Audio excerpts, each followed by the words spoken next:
유대 종교 지도자들이요, 성전에서 하나님의 나라, 그들에게 있어서는 뭔가의 다른 가르침이었던 것 같아요. 율법 하나로 그것만 순종하면 다 되는데 예수님이 가르치시는 그 내용은 뭔가 달라요. 그리고 그분이 가르치시는 내용을 가만히 보면 자기들에게 뭔가 이렇게 스크래치가 가는 듯한 느낌입니다. 그러니까 이 유대 종교 지도자들의 입장에서 볼 때 이런 거예요. 당신이 뭔데? 율법도 잘 안 지키면서 자꾸 새로운 도를 그렇게 주장하는가? 도대체 그 권위는 어디서 온 건가? 쉽게 말하면 이거 당신 뭔데 자꾸 우리를 패싱하고 당신이 그렇게 가르치고 있지? 이겁니다. 그러니까 그들이 묻는 그 질문에 그 권위에 대한 질문, 예수님이 오히려 되물으십니다.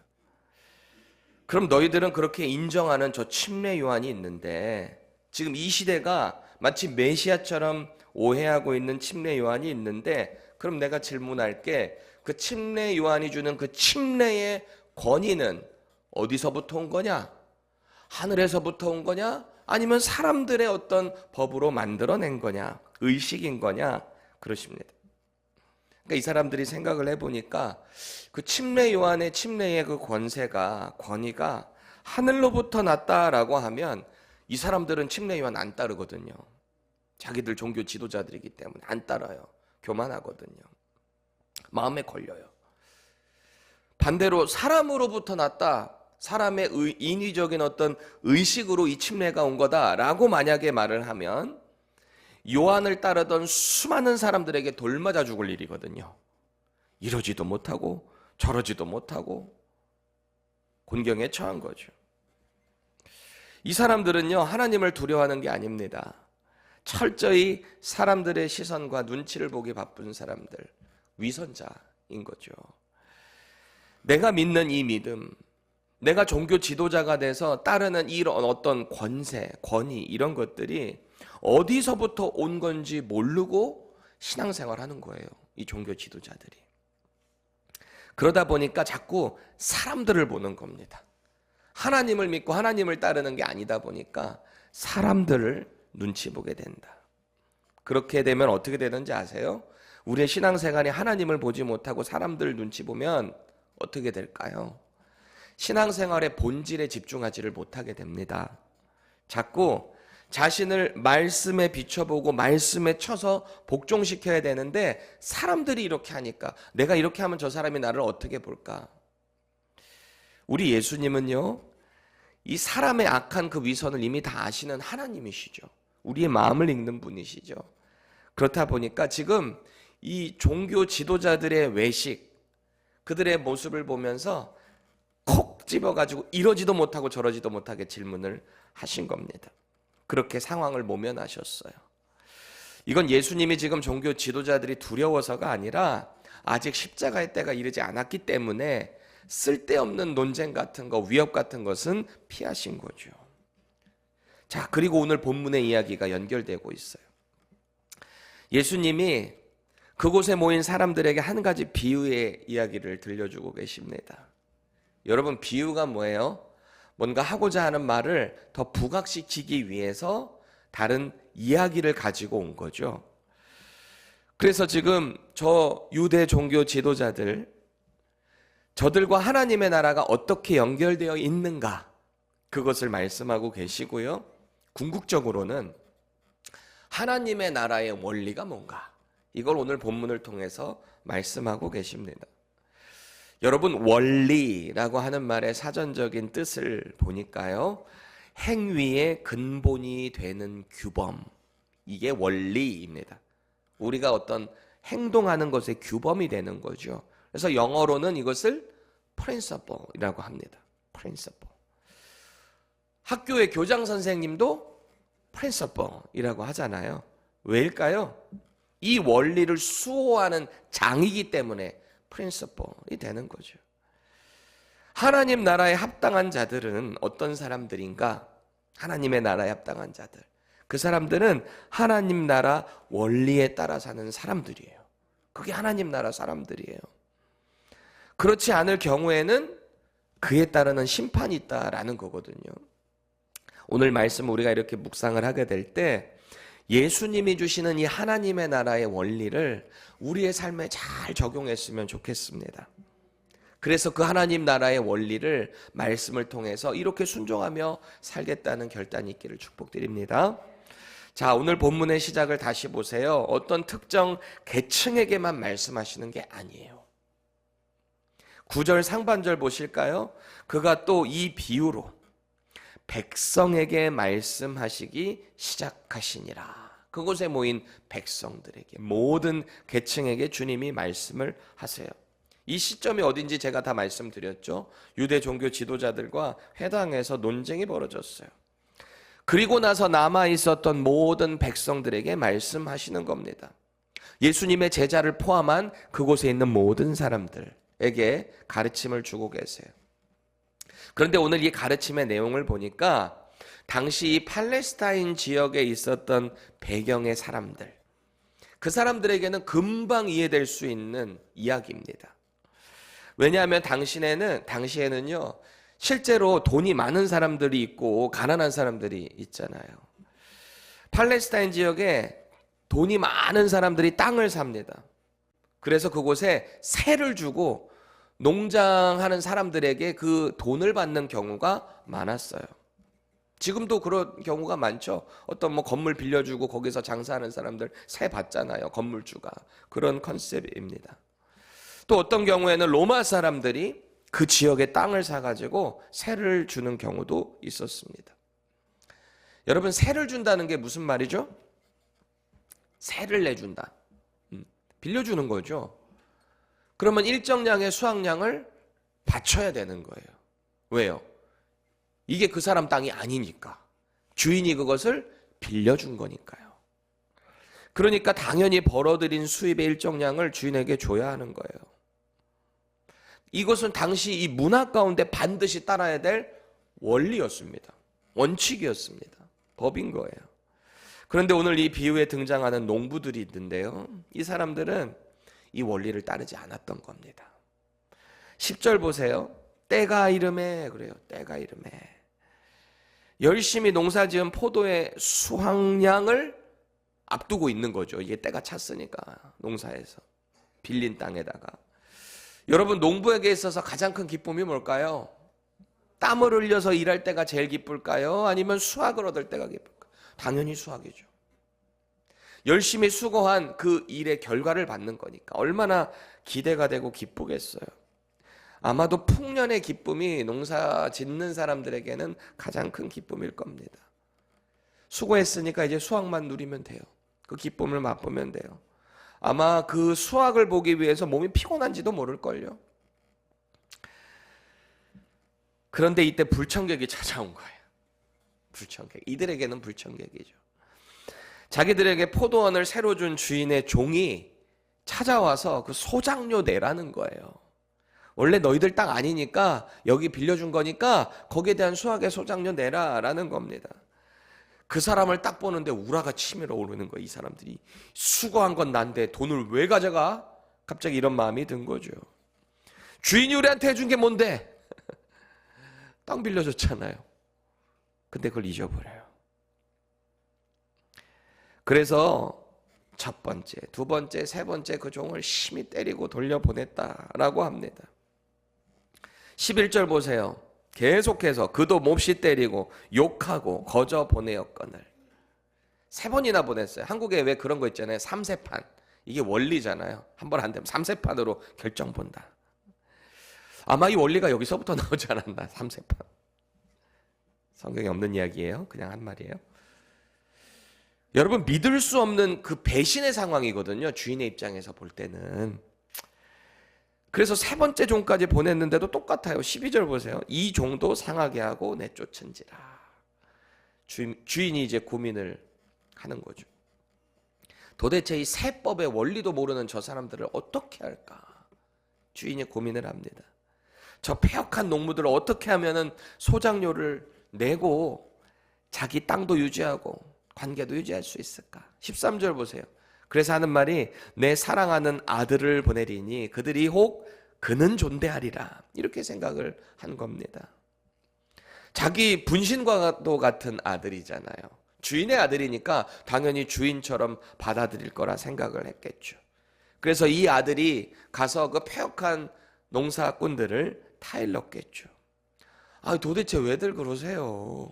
원래 처음에 이렇게 계약을 했잖아요. 그러니까 주셔야죠. 이렇게 아마 타일렀을 겁니다. 근데 탐욕에 눈이 먼 이 농부들이 어떻게 합니까? 주인의 아들을 그 말을 듣지도 않을 뿐만 아니라 죽여요. 왜요? 이거 자기들이 가지려고. 15절 보세요. 포도원 밖에 내쫓아 죽였느니라. 그런즉 포도원 주인이 이 사람들을 어떻게 하겠느냐. 보세요. 세법도 어겼어요. 주인의 아들도 죽였어요. 얼마나 그 악한 탐욕이 그 안에 들어있는지 어떻게 해야 될까요? 16절입니다. 와서 그 농부들을 진멸하고, 주인이 와서 이들을 진멸하고 포도원을 다른 사람들에게 주리라 그럽니다. 싹 쓸어버려요. 그리고 그 원리를 따를 만한 사람들에게 그 땅을 다시 맡긴다라는 겁니다. 이거 비유라 그랬죠? 비유라 그랬잖아요. 그럼 앞선 어떤 이야기와 연결되는 거예요? 회당에서 있었던, 성전에서 있었던 유대 종교 지도자들이 하나님의 나라의 법을 따르지 않는 것에 대한 연결선상에서 봐야 하는 겁니다. 예수님이 말씀하시는 이 비유에 사람들이 얼마나 몰입해서 들었던지 이 농부들에게 임하는 심판이 끔찍했나 봐요. 너무 당시에 확 와닿는 비유이기도 하니까. 그래서 현대인의 성경을 보니까 이 부분을 뭐라고 번역했냐면 사람들이 이 말씀을 듣고 그렇게 되지 말았으면 합니다. 그래요. 진멸하지 마세요. 그들 그렇게 되면 안 되죠. 그래도 수고했는데요. 약간 동질감? 마음이 있었던 것 같아요. 그들의 반응에 예수님이요. 시편 118편 22절의 말씀을 인용합니다. 보세요. 건축자들의 버린 돌이 집 모퉁이의 머릿돌이 되었나니. 시편 기자의 예언입니다. 앞으로 올 메시아를 대할 사람들에 대한 예언입니다. 예수님이 이 말씀을 인용하신 이유가 있죠. 앞서서 세법의 원리를 저버린 농부들에게 이제 심판이 임한다는 거예요. 청중들의 안타까워하는 반응에 주님이 이렇게 답변을 하신 거거든요. 여기서 말하고 있는 이 모퉁이의 머릿돌이라는 말이 뭘까요? 모퉁이의 머릿돌. 모퉁이의 기초에 꽉 박혀서 두 개의 면을 지탱해 주는 게 모퉁이의 머릿돌, 코너스톤이에요. 그러니까 아무 돌이나 여기다 놓을 수가 없는 거예요. 건물을 지지해 주는 주춧돌이 바로 이 모퉁이의 머릿돌이라는 말입니다. 그런데 무지한 건축자가 그걸 보고 딱 그걸 정해야 되는데 이거 필요 없어라고 버려버린 거죠. 그런데 나중에 그 돌이 재평가되면서 가장 중요한 곳에 다시 쓰임을 받는다. 이겁니다. 또 그렇게 쓰여진 모퉁이 돌은요. 그 무지했던 건축자들을 포함해서 그 돌을 알아보지 못하는 자들에게 심판의 도구로 사용된다는 거예요. 18절 말씀 우리 같이 읽어볼까요? 시작. 무릇 이 돌 위에 떨어지는 자는 깨어지겠고 이 돌이 사람 위에 떨어지면 그를 가루로 만들어 흩으리라. 아멘. 심판에 대한 이야기죠. 예수님께서는 지금 그러시는 거예요. 이 심판하고 이 모퉁이 돌을 연결시켜서 상징적으로 경고하시는 겁니다. 심판이 임박했다는 거예요. 잘 건축할 수 있도록 은사 주시고 지혜 주셔서 그 일을 해야 되는데 건축자들이 뭐가 중요한지를 몰라요. 이건 마치 컵 위에 돌이 떨어지면 어떻게 되죠? 이 컵 위에 큰 돌이 떨어지면 어떻게 될까요? 산산조각이 나겠죠. 이 컵이 부서지는 거예요. 그렇게 마치 항아리가 돌 위에 빵 떨어질 때 산산조각 나버리죠. 땅 떨어질 때. 원리를 따르지 않는 자들에게 이 말, 그 심판의 참혹함을 경고하시는 거예요. 이 심판으로부터 빠져나갈 사람이 없어요. 동시에 또 어떤 경고를 하시냐면 이 돌이 이제 사람 위에 떨어지면 어떻게 될까? 그를 가루로 만들어서 흩어버릴 거다. 심판의 강도가 훨씬 센다는 거예요. 여러분, 오늘 예수님께서 경고하시는 이 악한 농부들에 대한 비유, 이게 저와 여러분들에게 주는 메시지가 뭘까요? 악한, 1차적으로는 주인을 못 알아보면 이렇게 되겠구나, 머리를 따르지 못하면 이렇게 되겠구나. 물론 그럴 수 있죠. 그럼 우리가 이것을 잘 알아야죠. 지금 예수님이 비유하시는 이 포도원의 주인은 누구일까요? 하나님이십니다. 그럼 세를 받은 농부들은 누구예요? 세를 받은 농부, 당시 이스라엘 전체를 가리킵니다. 하나님의 선택받은 백성이 하나님의 아들을 알아보지 못해요. 그리고 나아가서 이것은 온 인류에게도 확장되는 거죠. 인류 전체를 지칭하는 거예요. 또 세 번째에 걸쳐서 보낸 이 주인의 종들 있죠. 그렇게 하지 말라고, 새 내라고. 그 주인의 종들은 누구를 말하는 걸까요? 선지자들. 계속해서 하나님의 그 경고의 메시지를 전하는 선지자들. 그리고 현대의 전도자들을 뜻합니다. 복음을 전하는 전도자들. 하나님께 돌아와야 합니다. 회개해야 됩니다. 그리고 결국 이 악한 농부들에게 주인의 뜻을 전하기 위해 온 아들, 바로 예수 그리스도죠. 자기 자신을 상징하고 계시는 거예요. 오늘 이 악한 농부들을 보세요. 3명의 종들에게 해를 입혔고요, 욕했고요, 수치를 줬어요. 왜 그런 거죠? 탐욕의 눈이 먼 거예요. 탐욕에. 심지어 주인의 아들까지 죽였어요. 그래서 주인과의 관계가 단절되고 말았던 겁니다. 우리는 지금 이 이야기를 보니까 예수님이 무슨 말씀하시는구나 알아요. 근데 당시 사람들은 이것을 바로 이해하지를 못했어요. 오늘 이 주인은 단순히 소장료만 받으려고 사람들을 보낸 게 아니거든요. 잘 생각해 보세요. 소장료만 받으려고 그랬다면 아마 깡패들을 보냈겠죠. 억압해서 뺏어버리면 그만이니까. 주인이 그런 힘 없을까요? 돈이 있는 부자인데? 있어요. 근데 계속 권유하고 타일르기를 원하셨던 거예요. 화해의 기회를 주기 원하셨던 거예요. 관계를 유지하기 원하셨던 거예요. 그게 주인의 마음이었던 겁니다. 근데 이 사람들은 지금 탐욕에 눈이 멀어서 스스로 주인을 배신한 거예요. 그래서 결국은 철저한 심판을 받게 되는 거죠. 우리 정신 똑바로 차려야 됩니다. 우리 신앙생활할 때 진짜 정신 똑바로 차려야 됩니다. 우리에게 주어진 것들을 우리 거라고 자꾸 탐욕 가운데 젖어서 살면은 하나님과의 관계가 멀어져요. 하나님으로부터 온 것을 하나님과의 관계를 유지하며 감사하며 그것을 이 땅에서 누릴 수 있는 지혜가 필요합니다. 그 은혜를 나의 것으로, 원래 처음부터 내 것이라고 착각하게 될 때 우리는 탐욕이 들어가거든요. 이게 하나님으로부터 왔다는 것을 처음부터 인식을 하고 그것을 잘 유지할 수 있다면 왜 이런 탐욕이 들어오겠습니까? 그래서 우리에게 주어진 것들이 다 하나님의 나라를 위해서 써야 한다라는 것을 자꾸 준비하셔야 돼요. 지금부터 인식하셔야 돼요. 우리 청년들 나중에 잘 될 때는 몰라요. 그때는 뭐가 내가 잘해서 온 것 같아요. 꼭 기억하세요. 모든 것이 하나님으로부터 왔다. 나의 건강도, 나의 지혜도, 나의 학식도, 모든 것들이. 여러분, 하나님의 나라의 원리는 그렇게 크게 어려운 게 아니에요. 호세아 선지자가 있잖아요. 북이스라엘이 타락에 빠져서 역대 북이스라엘의 11명의 왕들 중에서 가장 호화로운 시대를 살게 했던 여로보암 2세 때거든요. 나라가 부강하고 정치적으로 많은 공약이 없을 때, 침범이 없을 때면 오히려 하나님께 더 나아가야 되잖아요. 근데 그렇지가 않아요. 우리가 그렇잖아요. 세상에서 잘 되고 내가 바라는 것들이 잘 되면 신앙생활 더 잘할 수 있을 것 같잖아요.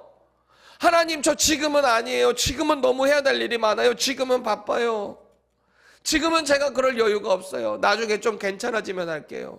못해요. 절대 못해요. 지금 못하면 나중에 더 못해요.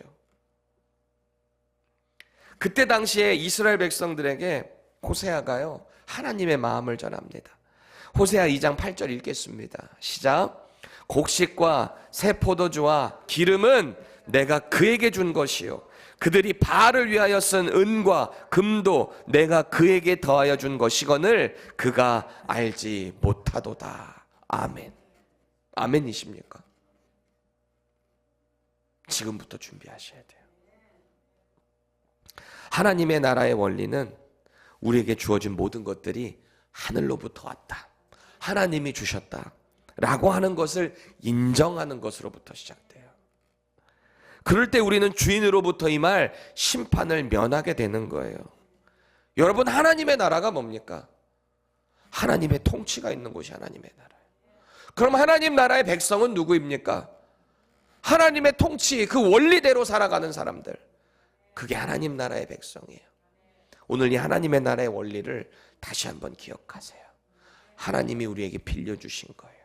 우리에게 필요한 것, stewardship입니다. 청지기. 맡겨주신 것, 하나님의 영광을 위해서 사용하세요. 하나님의 영광을 위해 돌려드리세요. 그렇게 하나님 나라 원리대로 살아가는 저와 여러분들 되시기를 축복드립니다.